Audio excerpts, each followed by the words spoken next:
It is. Yeah, I don't know anything about racing. This is true. You're right. You're in the wrong show. Yeah. You're watching the wrong show if you want to hear like super engineer stuff.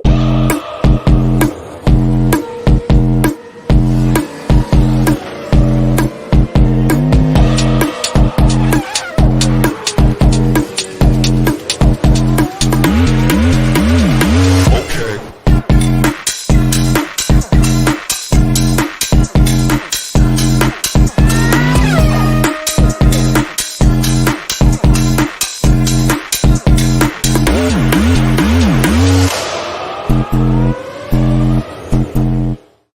And honorable mention, Alpine, because hello, French Revolution.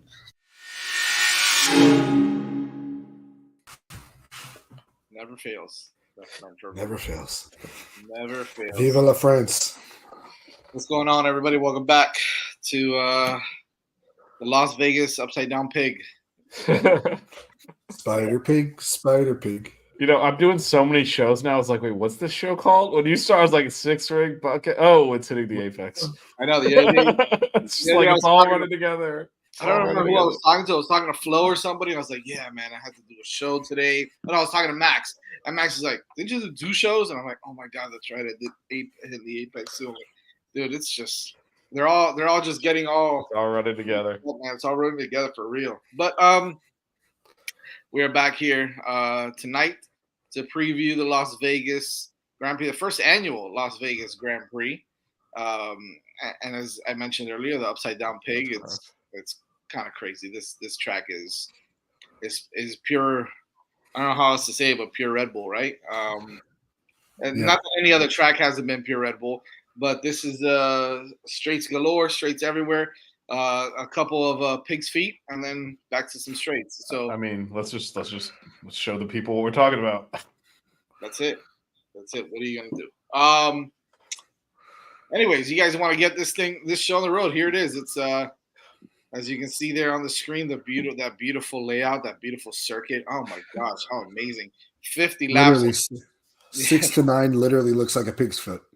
It really does. No, it is. It does look like an upside down pig. Jazz was It not. looks like Spider Pig.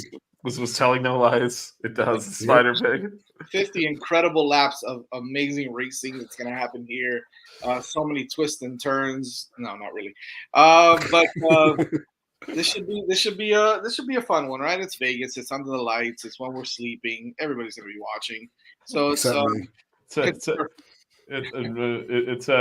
It's at one in the morning. It's gonna be great. Yeah, it's gonna be great. A 10 o'clock race.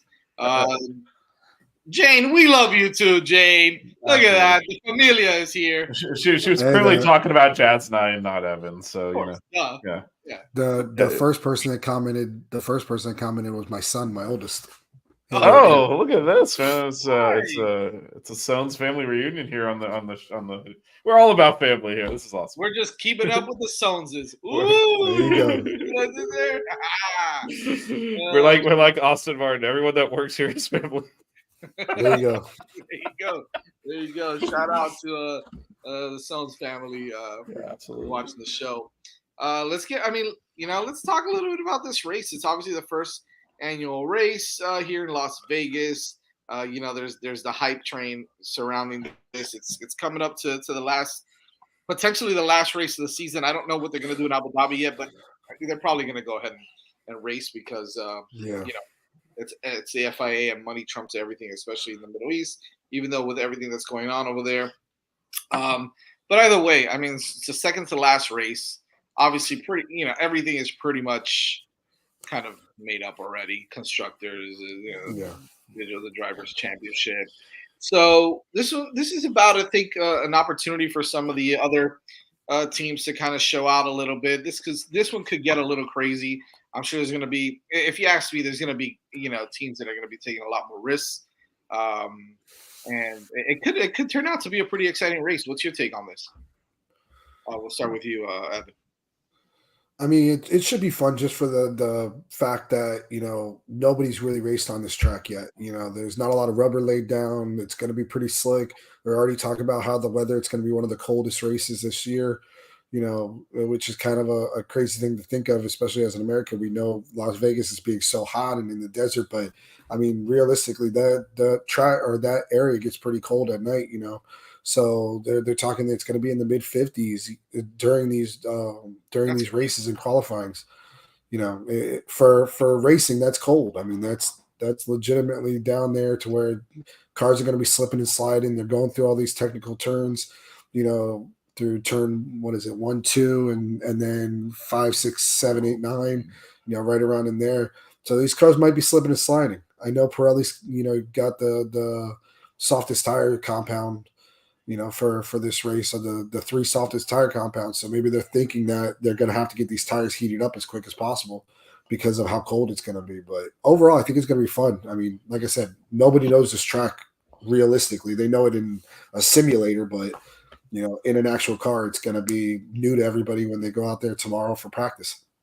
Well, I think when it's that cold, Vish, also you kind of alluded to it a little bit, Evan, is the track temperature. And sometimes we notice here when it gets cool, when it gets in the 50s, and there's a little bit of humidity. Not say I know Vegas is not usually known for humidity, but you might get some condensation. You might get some of that on the road. That could definitely interesting things happening on the circuit. Yeah, it's a big unknown, as Evan said. Like these are these are new tires, in terms of compound. They've only had them a couple of years now, and they've never had any race this cold, so they don't really know how they're going to react. Which is why, as Evan says, they went for the 3 softest compounds for more grip. Because when in doubt, err on the side of having too much grip and extra pit stops versus like not being able to keep it on the track. I also wonder how much. I mean, it's on the actual strip. Like I know when they race in Singapore, it's at night and there's like some stuff around the track that's lit up, but this is a whole other level of.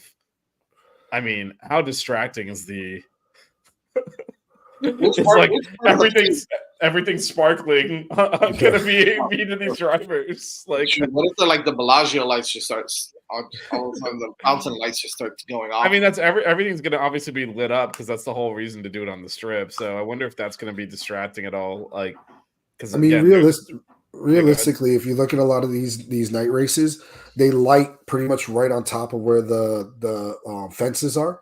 The barrier fences along the track, and that almost like seals the track up in that light. So if you look at it from the racetrack perspective, like from the actual car's perspective, they can't really see much over those fences. They see what's on the track. They see what's right in front of them. And I mean, maybe if the light's high enough and bright enough, they'll be able to see something. But overall, I mean, I think it was, what was the last race that Ferrari won? It was Singapore, right? Singapore. If you look from the actual track perspective, you don't see anything else around that track because all you see with those lights shining straight down on the track like that, you're pretty much like in a tunnel. Which part of the pig? Which part of the pig is the actual strip? Is it 12 through 14? I think it's here. Yeah, it's 12 through 14. This is the strip right there.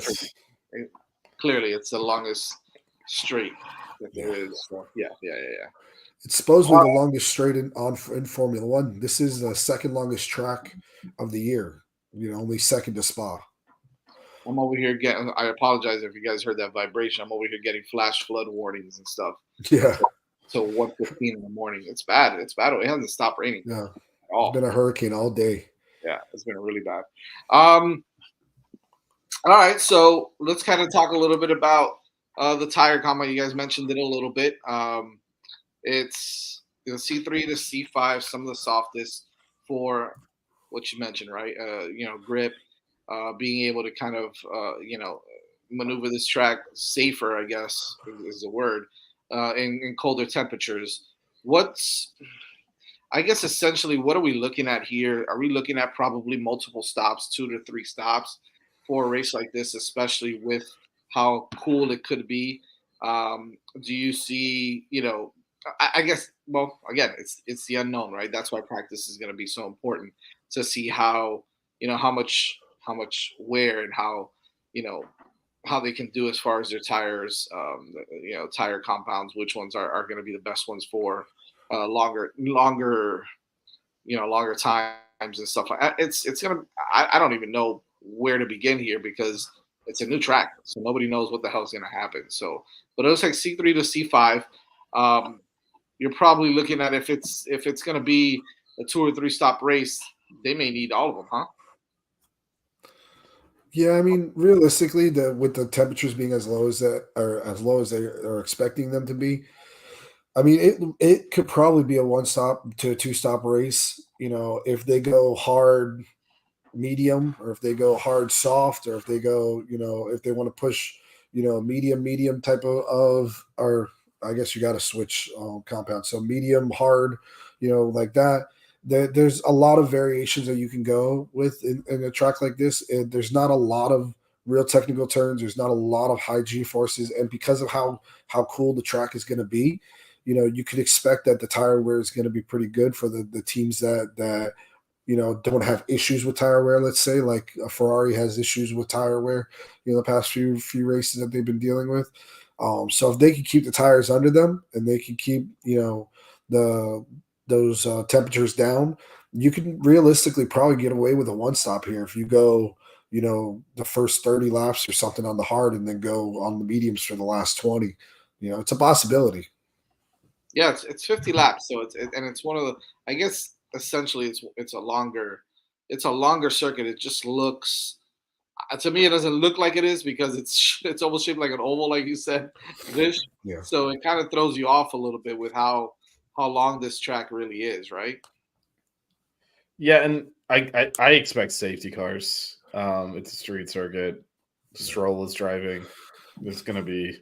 Hey man, Stroll qualified in the top 5 again, so I mean, they're gonna. all of that guy. He's making a comeback. There will be safety cars, I feel, so that'll also dictate the tire usage because obviously free pit stops could be some red flags too with the barriers right on top of the circuit. So yeah, I would expect long attempts at longer first stints, waiting for an instant to get a cheap pit stop, and then if it doesn't come, it plays exactly into what Evan was talking about, which is, you know, a 1 stop.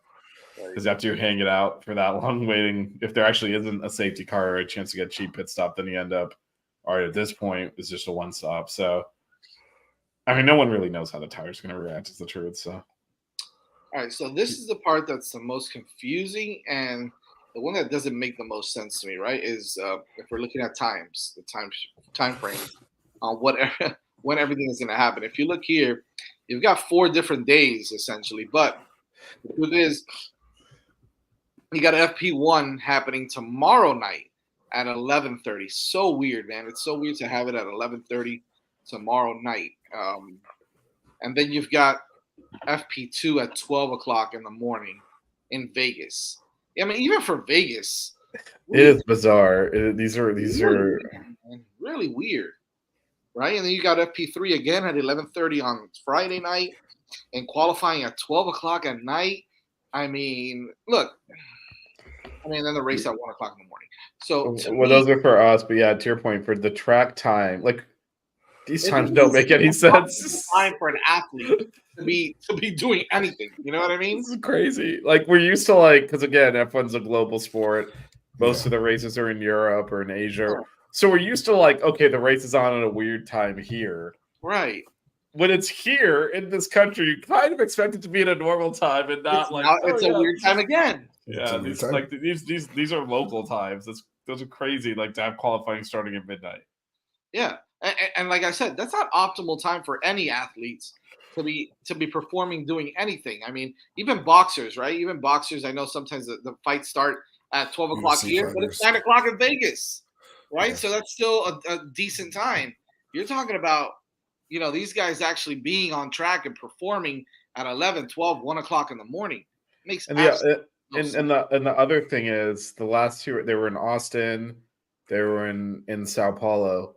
They haven't been coming over from like Asia, where like they're acclimated to Western Hemisphere time zones right now. Right. They've been over here for weeks, and so it is hours, man. Actually, before that was Mexico, right? They've been here more than a month. They've been in this part of the world, and yeah, this is gonna feel like midnight for them. It's not gonna feel. It's not one of those things where, like, well, they just came in, you know, from another country, so it's actually You know, it's long days, long hours. I don't get it, but you know, I mean, I well, got. they had to do. I mean, I think this is, you know, they obviously were going to have to do it at night because, you know, you got to have the Vegas lights, right? And then if you think about like a normal time, you do it like 8 p.m.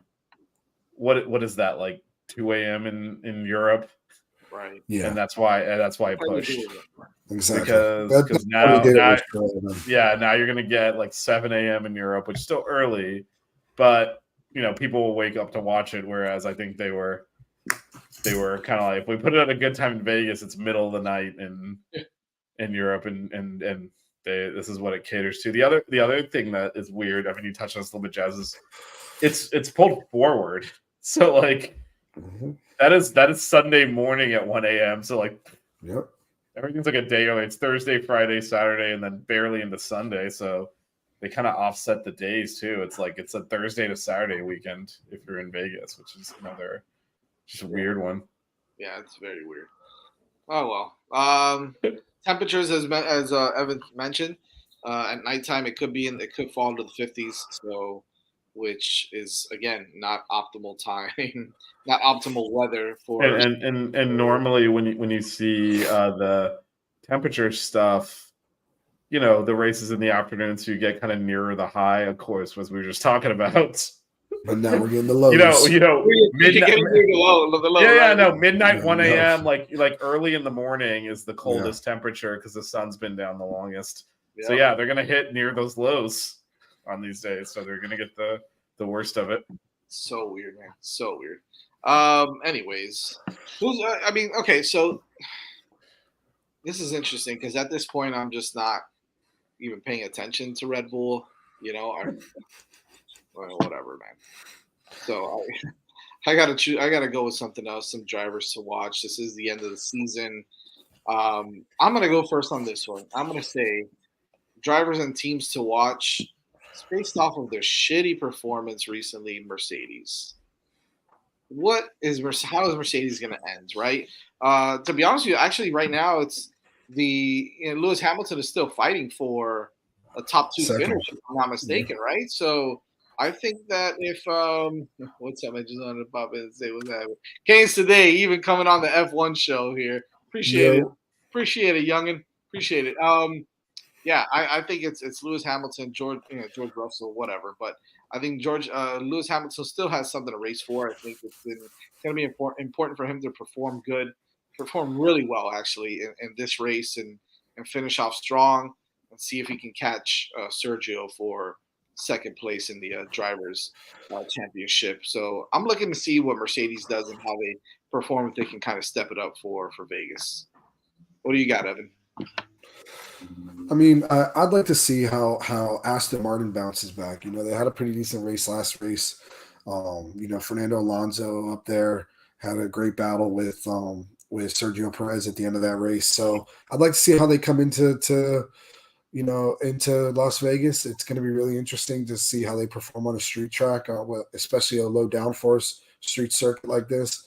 You know, so I'd like to see how that plays out. We all know there's probably going to be some drama going into the end of the year with them, and you know, whether they're selling the team, not selling the team, whether Lance is going to still be there, not be there. You know, it's so how they finish out these last two races, especially Lance himself, and how he finished out these last two races, if we even have two races or just this race here, it's really going to be telling about how the end of the year goes with them. And then, of course, you know, see if you know, this is a great opportunity at a track like this for somebody like Lando to finally get that first win of the year. You know, we saw how good he ran in Singapore and you know, how good he's been running overall, you know, the past, you know, since basically since the summer break. So, you know, nobody knows this track at all. Nobody, you know, except for being on the simulators. So this is one of those opportunities that these guys all wait for. You know, it's going to be interesting to see. This might be one of those opportunities where another team wins besides Red Bull.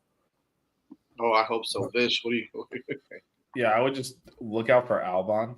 Williams does well on these low downforce circuits, and he's talented, and I think that car suits him, and it's low downforce trim. So wouldn't be surprised if he finishes significantly higher than you would think.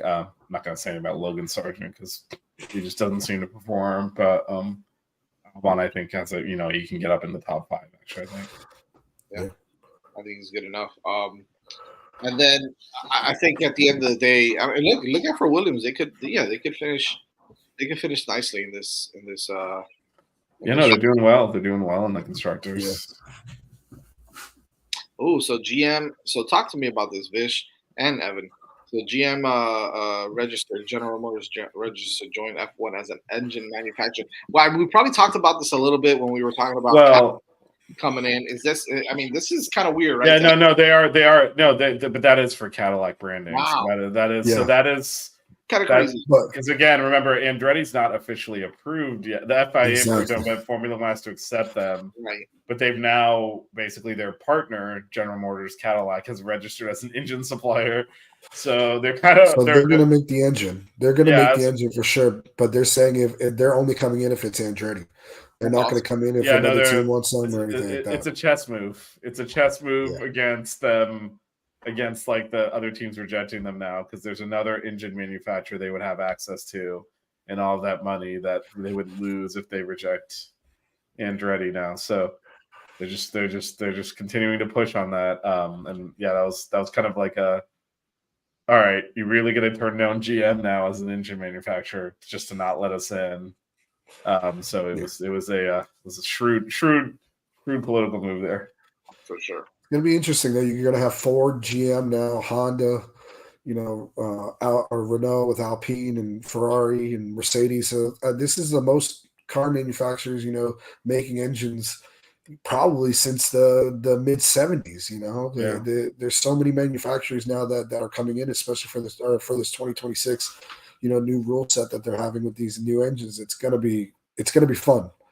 Hopefully this means that Andretti is going to be able to come in. Maybe even a team like Haas will say, hey, we'll finally break away from Ferrari. We're an American team. Let's get an American engine too.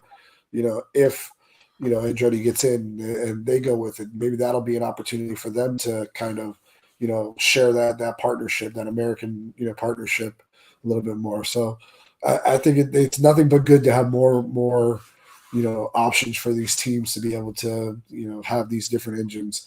And there's not a lot of heritage with Chevy or with GM and Formula One. There, there's definitely more heritage with Ford with the engines that they've all produced, but it's still a matter of this is one of the biggest manufacturers in the world, and it's going to help. It has to help. Yeah, I think there's nothing but good for F1 and obviously for Cadillac. They got their own engine, and now that could really start scaring some people, which is fun. Which is fun to hear. All right, let's talk about our predictions, baby, as we finish up the 2023 F1 season here almost. This is the last one for you guys to potentially pick Logan Sargent to win. So I'm just waiting to see if anybody goes crazy and does something. I mean, Vish, you might do something crazy. You're known for that. So yeah, well, let's see. Well, maybe not that crazy. Evan, what's your prediction, man? What do you got? So I'm gonna go with my boy, P1, Lando Norris. Lando, huh? All right. I think it's gonna be Lando. Then I can see Carlos and Sergio. I'm gonna have Max falling out of the top 3 for this race. I think something's gonna happen, whether it's gonna be a wreck or whether it's gonna be a bad strategy, something, he's gonna be down there a little bit. He's gonna clip his back wheel, his back tire. Yeah, something's gonna happen. Or George Russell's gonna hit him somehow, some way, somewhere, and it's gonna mess up his day. And then I think Carlos Sainz is coming off of a golf game win with Dustin, or who was it, Dustin Johnson or somebody in the Formula One Netflix golfing tournament. He just won that, so he's going to be coming in there feeling good. I gotta see it. I gotta check it out, man. So I'm sorry if I spoiled it for you, but it was interesting. And what's going to be fun is the big dome thing. Have you seen that yet at the track? The sphere. Yeah. They had like a face on it the entire time during the Netflix golf thing. So they're going to be doing. It looks like the Eye of Sauron from the Lord of the Rings. That's literally what it looks like the entire That's time. awesome. Yeah, So they're going to have that going for the that race. reference in a while. That's Oh awesome. yeah. So Right. like I said, I'm going Lando, or Carlos, and then Checo, and then surprise. I'm gonna do Sargent in the top 10. The last time I did it, I got it. The last time I did it, I That's got what you it. got it when F1 cheated. Mercedes Yep. and Ferrari tossed the both out of the race. You leave Sargent alone, Exactly. bitch. Let them cheat a little bit, damn it. So I'm gonna take it. It's an American race. He got top 10 last time he had an American race. Yeah, We'll see maybe how they'll it cheat works again out. for him. Yeah, maybe they'll also penalize people to get them into the points again. I know. There you Before we go. get to you, Vish, Canes today. Thanks for Yeah, supporting, man. yeah, this is It is F1. F1. It's not NASCAR, but get into F1, man, so you can join the show There and you talk go. crap with us here. Yeah, and we did have Jaleel Bethea and Leah Harmon on today. Yeah. So. Go check out that show when you get a chance. Go. Well, join. I'm gonna have the podcast up after this is done, so you can download Awesome. that and Awesome, listen awesome. to Jazz and I rock a Factor Meals ad. So, Oh, man, that's fun. Vish, what's your prediction? Man? so I'll go. I'm not gonna pick Sargent to win. Sorry, Jazz. I can't do it. I can't do it. All right. I can't do it. I'll go Albon to win. Wow. Okay. There it is, I like baby. that. I love I it. like it. You don't need I a like it. surprise, bro. You don't need All right. While we do it, Albon, Alonso second, and Piastri third. Carnage. Sure. I'm going Carnage. All right. Big pile up in turn one caused by Lance Stroll. That's my. Oh, Okay, that's my surprise. Obviously, Albon is like a stupid pick, but whatever. We're having fun here. that'll But be your surprise. my surprise pick is Lance Stroll will cause a lap one incident. Lap one. Okay. Yeah, lap Okay. one. He's gonna cause something on lap one to go wrong. All right. I'm gonna go Possibility. full. I'm gonna go full like bias, full homer. Oh, I'm we get gonna Ferrari. I'm gonna say Ferrari 1, 2, and 3. MP2. Okay, and I'm gonna go. Man, my third. I'm gonna throw it on Papaya. No, I'm gonna throw in Papaya. I'll say Lando finishes in P3. All right, so we're gonna go Leclerc, Sainz, and Lando, and then my surprise is gonna be. I'm gonna go. Jeez, do I do this? I'm gonna go Yuki Tsunoda top 5. What the hell? Yuki. Throw it in there. Yuki. Crazy. Yuki. Come on, baby. Come on, Yuki. Yeah, I couldn't say Sargent. Top 10, though. I can see that. It's a home race, man. They'll cheat somehow. They'll figure it out. All right, come on, FIA. Do it, baby. Do what you do best. It is kind of what they do best. Yeah. That's a fair statement. Oh, my Fair God. statement. That's funny.